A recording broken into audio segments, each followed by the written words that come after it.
We're going to do a visual representation of our readings this week. So here's an example. This chapter is from Garth Boomer and it's about negotiating the curriculum. Garth says that there tends to be problems with the way we ask questions about learning. And he said that we shouldn't be asking how we develop children's language, it's more how do children learn.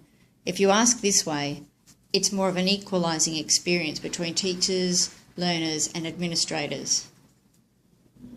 So if we're asking how children learn, then actually we're thinking about, well, what are the theories of learning? We need to understand more about how learning happens. Currently, we tend to look at learning as something that children ingest. They take it in, they have new information. Our practices are, though, driven by theory. So as you teach, the way you practice is informed by learning theories. Unfortunately, though, in a lot of schools, we spend more time thinking about the teaching process and how students are actually learning. Another issue that's challenging us as teachers is that schools are set up with systems that are very difficult to change. They're preset before we get there. They have a selected curriculum, there's textbooks, tests, external exams, etc. Things that we cannot influence. Boomer asks us to think about how to break the chains of these current systems that tie us and ask, is this the way we want language to be used in schools? The issue of power is a significant one in this process. Currently, teachers have the power and students are asking for some power.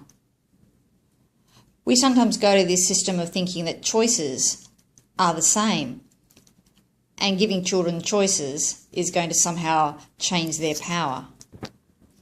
Being fair to teachers, though, we also need to understand that there are many things outside the school that influence the way teachers are able to carry out and have levels of power anyway.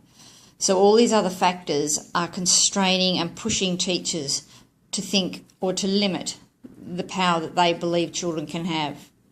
So one of the important things that we need to be thinking about is where are children and their level of power in the process of being independent learners.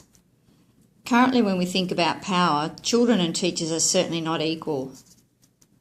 But we also need to remember that teachers themselves are within a system and they are not necessarily treated or have a high level of power within that system either.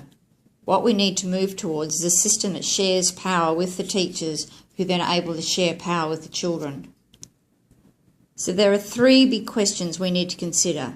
One is how do we learn? And looking at all these different issues, think about strategies that we need to develop to change the levels of power and to bring children more into the learning process. Two, we need to understand what are the values and beliefs that sit behind these power imbalances. And three, how can we bring about the levels of collaboration where teachers are able to work with children, where timetables are able to become more flexible and society sees the balance of power in schools as something that can be changed.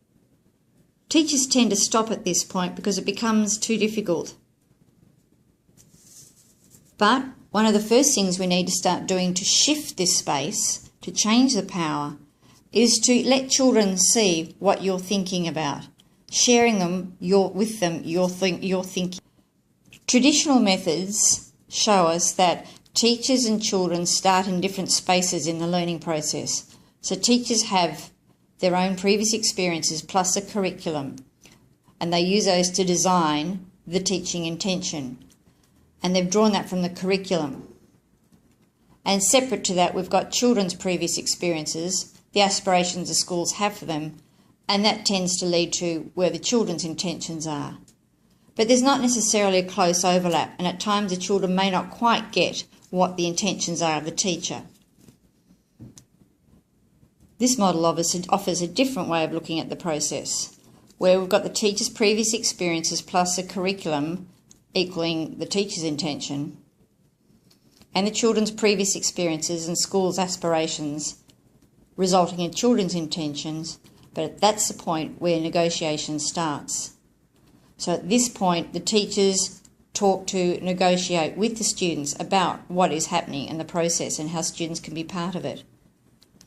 There becomes more of a shared process, and the learning is not necessarily intended. There can be unintended learning through the process, and finally can bring in a reflective process for both the teacher and the children in this experience.